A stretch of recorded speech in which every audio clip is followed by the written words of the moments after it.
Hello everyone, welcome back to my channel. So from today we will discuss special continuous probability distribution in parallel with linear models. So the first distribution is normal distribution which will be discussed today. So normal distribution के बारे में मैं आपको बता दूं कि इसको जो सबसे पहले डिस्कवर्ड किया था वो एक इंग्लिश मैथमेटिशियन थे जिनका नाम था डी मॉयवर। उन्होंने इसको डिस्कवर्ड किया था 1733 में।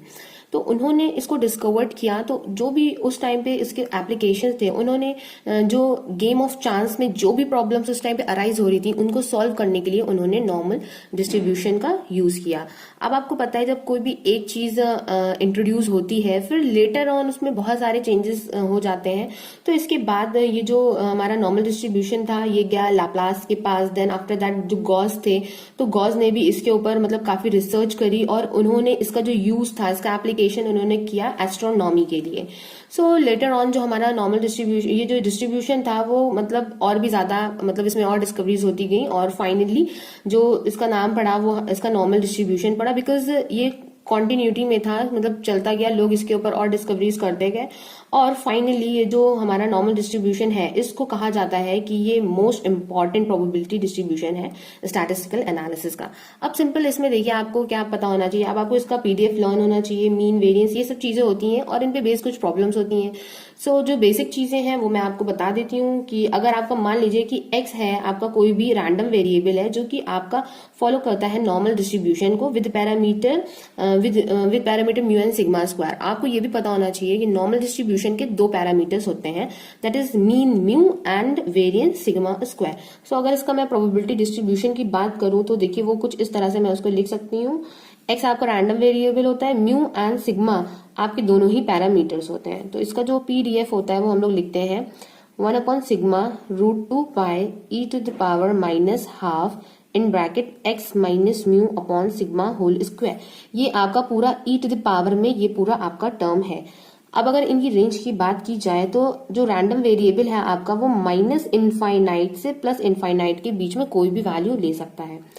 जो इसका मीन होता है, मीन दैट मीन्स म्यू, वो भी जो वैल्यूज लेता है वो -इनफाइनाइट से +इनफाइनाइट के बीच में ले सकता है। बट आपको ये चीज ध्यान रखनी है कि ये जो इसका आप वेरिएंस बोल लो या स्टैंडर्ड डेविएशन बोल लो वो आपका क्या होता है, ऑलवेज ग्रेटर देन 0। इसकी वैल्यू कभी भी निगेटिव नहीं हो सकती है। तो ये चीज आपको बहुत अच्छे से ध्यान रखनी है। ना इसका जो नोटेशन है वो आपको पता होना चाहिए। अगर मैं आपसे बोलूं कि if x is a random variable and it follows normal distribution with mean mu and variance sigma square, तो इसको देखिए सिंपली नोटेशंस में हम लोग इस तरह से लिख सकते हैं, x follows normal distribution with mean mu and variance sigma square।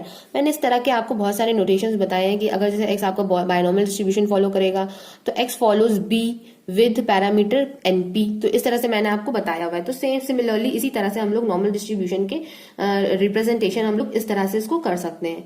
अब देखिए इसका होता है स्टैंडर्ड नॉर्मल वेरिएट। अगर मैं आपसे बोलूं कि जो x है वो आपका normal with mean mu variance sigma square को फाइंड कर रहा है तो हम लोग इसका स्टैंडर्ड नॉर्मल वेरिएट कैसे लिख सकते हैं। तो स्टैंडर्ड नॉर्मल वेरिएट को हमेशा z से रिप्रेजेंट करते हैं और अगर हम लोग इसको इस तरह से लिखें कि z माइनस म्यू, मतलब जो x आपका रैंडम वेरिएबल है जो कि नॉर्मल को फॉलो कर रहा है उसमें से ही हम उसके ही मीन को सबट्रैक्ट कर दें और उसके स्टैंडर्ड डेविएशन से डिवाइड कर दें, तो ये आपका कन्वर्ट हो जाता है किसमें, ये आपका कन्वर्ट हो जाता है स्टैंडर्ड नॉर्मल वेरिएट में। तो अगर अब हम लोग इस स्टैंडर्ड नॉर्मल वेरिएट का मीन और वेरिएंस फाइंड करने की कोशिश करें तो क्या होगा। तो देखिए अगर सिंपली मैं एक्सपेक्टेशन ऑफ z कर दूं तो यहाँ से आप लोग देख सकते हैं ये यहाँ से क्या हो जाएगा, एक्सपेक्टेशन ऑफ x हो जाएगा। देन म्यू आपका कांस्टेंट है तो वो म्यू यहीं पे हो जाएगा और सिग्मा भी आपका कांस्टेंट है। तो आपको पता है एक्सपेक्टेशन ऑफ x क्या है, म्यू है। आप जब म्यू यहाँ सब्स्टिट्यूट करोगे तो इसका मीन क्या हो जाएगा, 0 हो जाएगा। देन अगर मैं इसकी वेरिएंस की बात करूं, वेरिएंस ऑफ z, तो आप लोग यहाँ से देख सकते हैं यहाँ से ये क्या हो जाएगा, ये आपका हो जाएगा वेरिएंस ऑफ x हो जाएगा एंड ये आपका 1/सिग्मा स्क्वायर। अगर आप बाहर निकालोगे वेरिएंस से तो ये तो कांस्टेंट है, इस पे स्क्वायर लग जाएगा एंड आपको ये पता है ये आपका कांस्टेंट है तो इसका पे वेरिएंस लगाने का कोई मतलब नहीं बनता बिकॉज ये 0 हो जाता है। देन आप लोग देख सकते हो वेरिएंस ऑफ x क्या है, sigma square. Then sigma square upon sigma square क्या हो जाएगा, 1 हो जाएगा। तो हम लोग कह सकते हैं कि जो हमारा स्टैंडर्ड नॉर्मल वेरिएट होता है दैट मीन्स कि जो हमारा z है उसको हम लिख सकते हैं z follows normal distribution with mean 0 and variance 1। तो ये आपको याद रखना है हमेशा कि जो स्टैंडर्ड नॉर्मल वेरिएट होता है वो भी नॉर्मल डिस्ट्रीब्यूशन को फॉलो करता है विद मीन 0 एंड वेरिएंस 1। तो अब आपको स्टैंडर्ड नॉर्मल वेरिएट पता चल गया, तो आप इसकी हेल्प से इसका पीडीएफ फाइंड कर सकते हो, ऑब्वियसली फाइंड कर सकते हो। तो देखिए एफ जेड अगर मैं लिखूं तो ये क्या हो जाएगा, अब आपको पता है क्या होता है 1/σ√2π। अब देखिए सिग्मा की जगह पे यहाँ पे क्या है, देखिए मैं यहाँ पे लिख दे रही हूँ mean mu variance sigma square. तो 1/σ, सिग्मा आप लिखोगे तो भी 1 आएगा, तो 1 मैं नहीं लिख रही हूँ, √2π लिख दे रही हूँ। Then e to the power क्या होता है -½ तो देखिए मैंने -½ लिख दिया, x लिख दिया। अब म्यू क्या है, यहाँ पे म्यू की वैल्यू 0 है तो मैं वो नहीं लिख रही हूँ। सिग्मा की वैल्यू क्या हो जाएगी 1 हो जाएगी, मैं 1 भी नहीं लिख रही हूँ, तो इसका स्क्वायर। तो देखिए ये आपका क्या आ गया, पीडीएफ आ गया आपका स्टैंडर्ड नॉर्मल वेरिएट का, जहां पे जो z की रेंज है आपकी, z की रेंज भी आपकी क्या हो जाएगी -∞ टू +∞।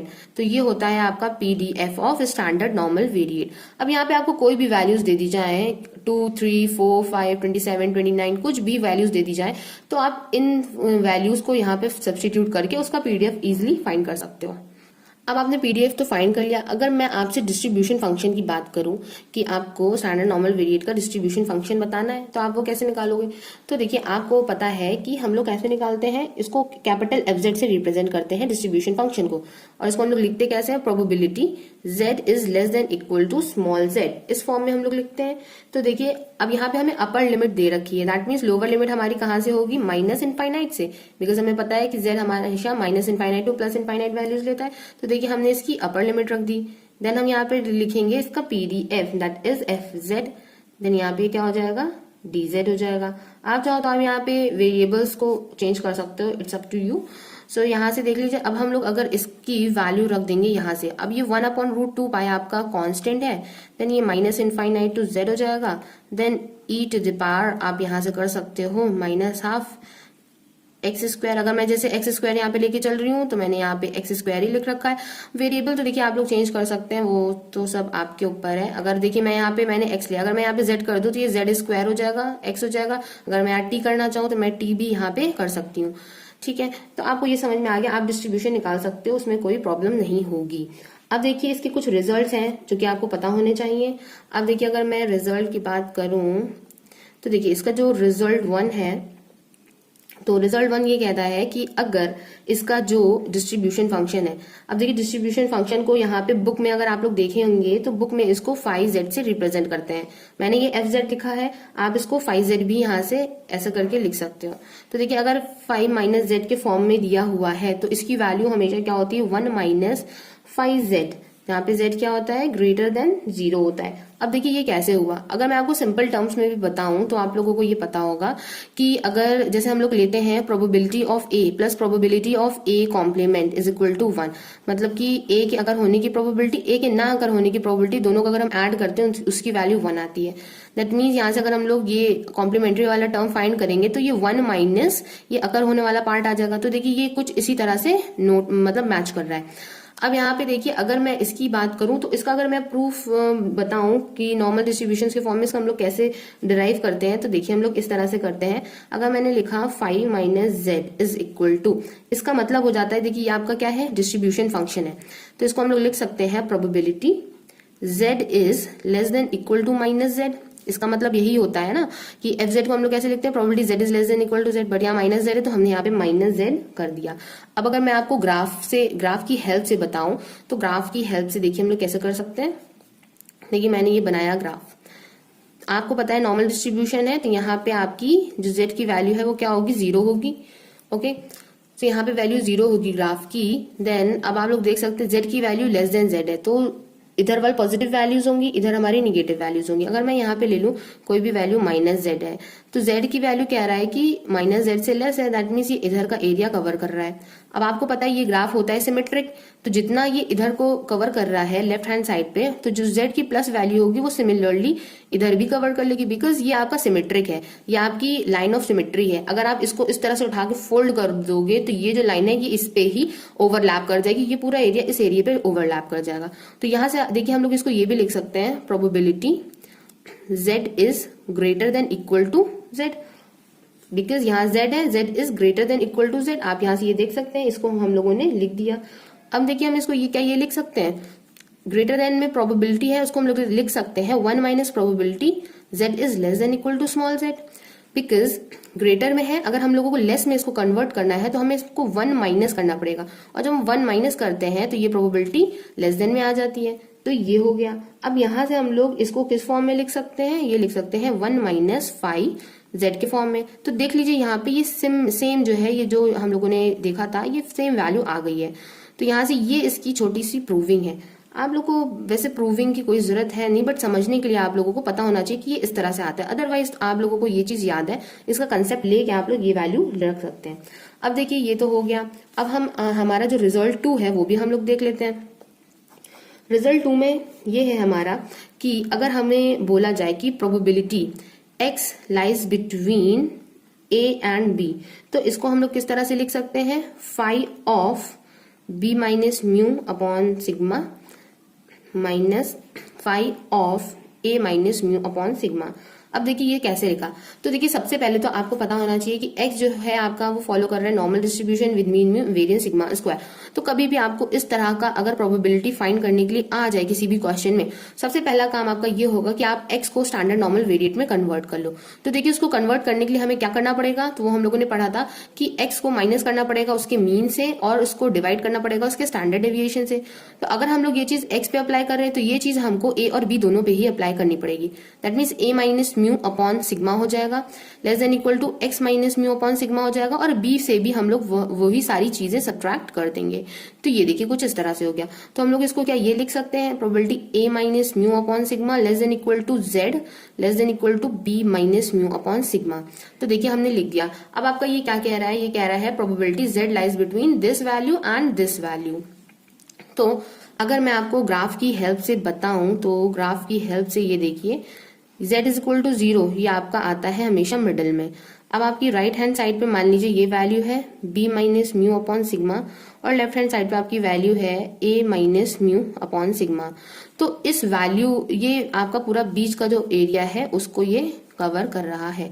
तो देखिए इसको पूरा फाइंड करने के लिए हम लोग हमेशा क्या कर देते हैं, f of b minus f of a कर देते हैं। तो यहां से देखिए हम लोग क्या लिख सकते हैं, f का मतलब है इसका आपका डिस्ट्रीब्यूशन फंक्शन, जिसको हम लोग फाई से और f से दोनों से ही रिप्रेजेंट कर देते हैं। तो f ऑफ b, देखिए ये पूरा a वाला टर्म होता है, ये b वाला टर्म, दैट मीन्स ये आपका बड़ा वाला टर्म है और ये आपका स्मॉलेस्ट है। तो जो बिगर टर्म होता है उसमें से जो स्मॉलेस्ट वैल्यू होती है उसको सब्ट्रैक्ट करते हैं। तो f ऑफ b हम लोगों ने लिख दिया माइनस फाई ऑफ a लिख दिया, a माइनस म्यू। आप लोग इसे कंफ्यूज मत होइएगा, बिकॉज मैं f बोल रही हूँ और लिख रही हूँ मैं फाई। फाई और f मैंने आपको पहले ही बता दिया है। फाई का मतलब भी यहाँ पे डिस्ट्रीब्यूशन फंक्शन है और f का मतलब भी डिस्ट्रीब्यूशन फंक्शन है। तो distribution function of greater value subtracted by distribution function of smallest value. तो देखिए यहाँ पे जो हम लोग अभी डिस्कस कर रहे थे सेम वही चीज आ जाती है। अगर इसी तरह से मैं आपको बताऊं, किसी भी क्वेश्चन में अगर आपको वैल्यू मान लीजिए गिवन है इस तरह से कि probability 0.01 is less than equal to z is less than equal to 2.14, इस तरह से अगर आपको जैसे कोई भी वैल्यूज आ रही है तो आप लोग इसको इस तरह से कर सकते हैं, f of 2.14 minus f of 0.01, इस तरह से भी आप लोग लिख सकते हैं। ये मैंने एक एग्जांपल आपको दिया है। और अगर मैं आपको ग्राफिकली इसको सॉल्व करना बताऊं तो देखिए आपको कवर कौन सा एरिया करना है, आपको कवर करना है ये मिडिल वाला एरिया। तो देखिए मिडिल वाले एरिया को आपको कवर करना है, तो कवर करने के लिए आप लोग को देखिए, अगर हम लोग ये एरिया ले लें, यहाँ से ये जो एरिया आपको दिख रहा है ये एरिया, ठीक है, तो अगर ये आप एरिया लोगे पूरा तो इसमें देखिए ये एरिया एक्स्ट्रा आ जाएगा। तो ये एरिया लेने का मतलब है ये क्या हो जाएगा, ये हो जाएगा आपका probability z is less than equal to b minus mu upon sigma. इसका मतलब हो गया कि ये पूरा एरिया हो गया ना, that means b minus mu upon sigma से लेस वाला एरिया, और लेस वाला एरिया ये पूरा एरिया कवर करेगा। अब हमें इसमें से क्या सब्ट्रैक्ट कर दें कि हमें ये पूरा बीच वाला पोर्शन मिल जाए, तो इसमें से हमें सब्ट्रैक्ट करना होगा ये वाला एरिया। तो इसके लिए हम लोग क्या कर सकते हैं, probability z is less than equal to a minus mu upon sigma, that is a minus mu upon sigma से जो लेस एरिया आ रहा है उसको अगर हम लोग सब्ट्रैक्ट कर दें तो ये बीच वाला पोर्शन हमें मिल जाएगा। अब देखिए इसको आप लोग क्या लिख सकते हैं, अब हमें पता है कि हम लोग जब डिस्ट्रीब्यूशन फंक्शन लिखते हैं तो z is less than equal to small z लिखते हैं, तो या फिर डायरेक्टली हम उसको या तो fz लिख दें या फिर हम लोग उसको फाई z लिख दें। तो यहाँ पे आप देख सकते हैं फाई, ये क्वांटिटी आ गई b minus mu upon sigma, और ये देखिए ये आ गई phi a minus mu upon sigma. तो आप लोग ग्राफिकली भी कर सकते हो और आप लोग डायरेक्टली भी इसको कर सकते हो। तो ये हो गई आपके कुछ रूल्स। एंड एक लास्ट फाइनल पॉइंट मैं आपको बताना चाहूंगी कि ये जो नॉर्मल डिस्ट्रीब्यूशन आपका होता है ये होता है आपका बेल शेप्ड कर्व, ये आपको दिख रहा है, मैंने दोनों ही केसेस में इसको बेल शेप कर्व बनाया है। बेल शेप कर्व होने का मतलब है कि इसकी जो एक्सेस ऑफ सिमेट्री है या फिर आप वाई एक्सेस कह सकते हो, तो वाई एक्सेस की left hand side and right hand side जो इसका शेप होगा वो आपका बिल्कुल सिमेट्रिक होगा। दैट मीन्स अगर आप इस पेज को यहाँ से ऐसे करके फोल्ड कर दोगे तो फोल्ड करने पे आपके ये जो दोनों पोर्शंस हैं ये एक दूसरे पे ओवरलैप हो जाएंगे। एंड ओवरलैप हो जाएंगे इसका मतलब ये हो गया कि इसका जो मीन होता है इसके पीक के जस्ट बिलो होता है इसका मीन। तो इसका मीन यहाँ पे होता है। और अगर मैं इसके वेरिएंस की बात करूं तो अगर इसका वेरिएंस जो है वो अगर लार्ज है तो ये जो आपका डिस्ट्रीब्यूशन है ये आपका फ्लैटन होने लगेगा। दैट मीन्स कि मैं आपको बता दूं यहाँ पे देखिए, अगर मैंने ये इसका बनाया है शेप, ये नॉर्मल बेल शेप्ड है, बट अगर यहीं से मैं बात करूं कि अगर इसका इस नॉर्मल डिस्ट्रीब्यूशन का जो वेरिएंस है वो बहुत ज्यादा लार्ज है, दैट मीन्स तो ये आपका डिस्ट्रीब्यूशन जो है वो थोड़ा सा फ्लैट होने की तरफ टेंड करने लगेगा। और वहीं अगर इसका जो वेरिएंस है वो बहुत ही ज्यादा स्मॉल हो तो आपका डिस्ट्रीब्यूशन है वो कैसा हो जाएगा, दैट मीन्स इसका जो पीक है वो थोड़ा सा पॉइंटेड हो जाएगा। तो आपका ये कुछ चीजें थी जो आपको उसके बारे में पता होनी चाहिए। अब हम लोग नेक्स्ट जो वीडियो होगी हमारी उसमें हम लोग डिस्कस कर लेंगे कि नॉर्मल डिस्ट्रीब्यूशन जो है वो हमारा लिमिटिंग डिस्ट्रीब्यूशन होता है किन किन डिस्ट्रीब्यूशंस का। देन आफ्टर दैट हम लोग कैरेक्टरिस्टिक फंक्शन देखेंगे, इसका हम लोग मोड एंड मीडियन के बारे में भी डिस्कस करेंगे, इसकी कुछ और प्रॉपर्टीज है उनके बारे में भी देखेंगे। सो आई होप आज का वीडियो आप लोग को समझ में आया होगा, और अगर समझ में आया हो तो मुझे कमेंट बॉक्स में कमेंट करके जरूर बताइएगा और वीडियो को लाइक भी कर दीजिएगा। Thank you for watching my video. Have a nice day.